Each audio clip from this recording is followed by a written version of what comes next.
And about from my point of view, this is what it looks like. One of the cons about owning a Tesla Model 3 or even a Model Y is that we don't have a speedometer in front of the steering wheel, and we have to look over to our right side where our arm could possibly be in the way to see how fast we're actually going. So today inside of this box I actually have a heads-up display that looks like it's going to be very easy, plug and play, wire it up to here, and you're good to go. Now the thing is, last time I did have a third-party heads-up display, it got nerfed and destroyed and stopped working after a Tesla software update, so hopefully this doesn't suffer the same fate. And of course, obviously I'm doing this installation at night because it is extremely hot outside during the day, and even right now it is extremely humid, but it's better than being inside of the direct sunlight. Inside the box we do have a trim removal tool, a user guide, splitter wire that we're going to plug into the OBD2 port, as well as the heads-up display itself, very small and compact with a pretty lengthy wire. Looks like a very straightforward installation. We just split the OBD2 port, plug in the cable that's already in there, and then feed it out through here, and then plug this over to here and wire it up to the front. Simple, right? So without further ado, let's start tearing stuff apart and get this thing installed. It should be very quick. So although this is going to be a fairly painless situation, if you do have some wires and floor mats back here, it might be a little bit more complicated, but not too much. So basically we're going to pop off this little thing right here on the bottom of the center console. Should be fairly easy to do it with your hand, or you can use the trim removal tool if you need to. And this is the OBD2 port that we're looking for. It's blue. Now one thing they do recommend is powering down the car by pressing this button before you start pulling out wires. Last time I didn't do it, but you know, just to be safe, we'll do it this time.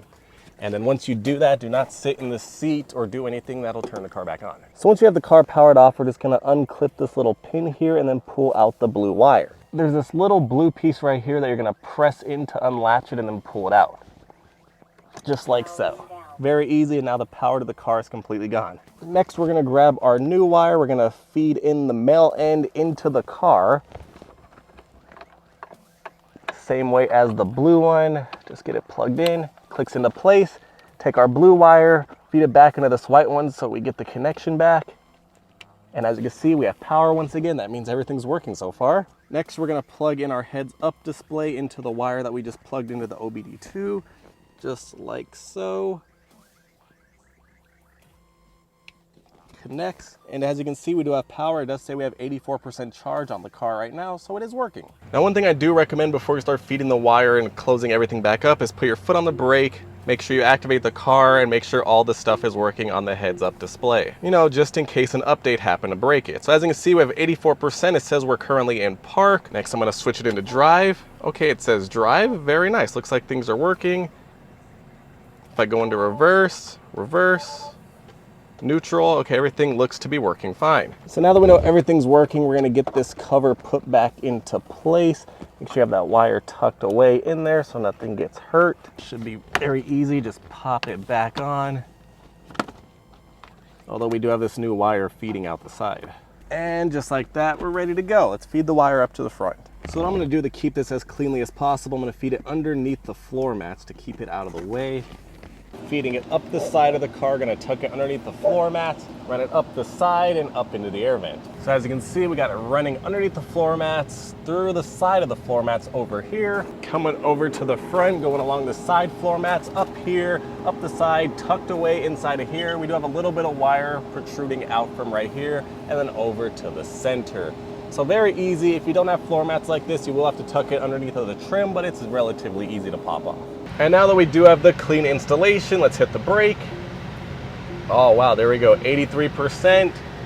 83%, it is working flawlessly so far. It says we are in park. Very nice. Now one thing I am noticing is it does indeed obviously block the airflow from the spot that it's in. Might be a little bit annoying, so you might want to move it around depending on how much air you want. As you can see, you could easily move it more over to the left, and that way, seriously, no matter where your hand is, you'll still be able to see it.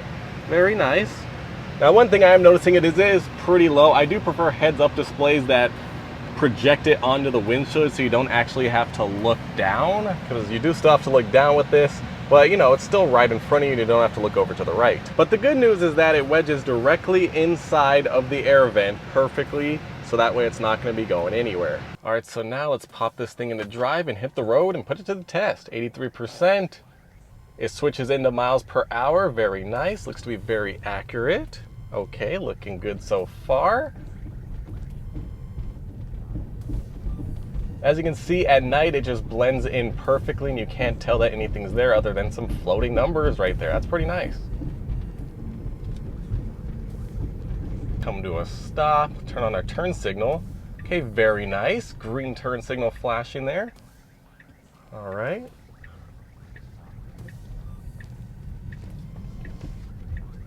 Okay, looking good. Let's try the left turn signal, working. All right. What happens if we go into autopilot? I wonder if it tells us. Okay, it doesn't say anything about autopilot, so keep that in mind. Honestly, this is actually pretty cool. I'm looking at it. I don't have to look over to the right. I can just look down real quick, straight ahead. Very nice. I like having the green turn signals. Looks very good. Oh, right now it doesn't even say I'm in drive because I guess I'm already in drive. It knows that. Although when I turn on autopilot, does it say drive? No, it doesn't say anything. Okay. But it does look very cool. I just don't like that it blocks the airflow, although, you know, you can position it around where you have your air flowing out to try to mitigate that situation. Now, one thing that you can do, but it won't be as hidden as it is right now, is put it on the dashboard with some 3M adhesive.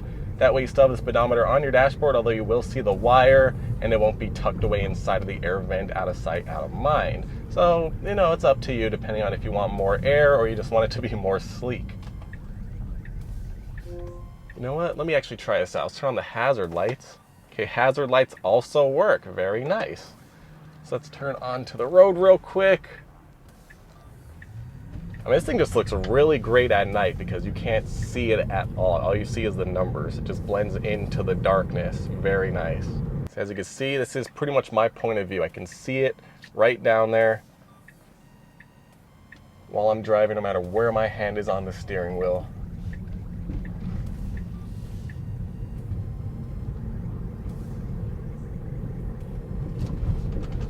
I just wish it was able to show autopilot statuses. That'd be cool if it just threw up the little blue steering wheel on there.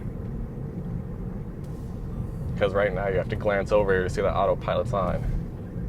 But all in all, this is looking great. Now let's move on to the daytime shot to see what it looks like during the day, because maybe it doesn't look as nice. As you can see, it doesn't look as sleek and hidden during the day, and about from my point of view, this is what it looks like. I have it off-centered because I want to have as much airflow as possible, but you can definitely still see it. You can adjust it to your needs.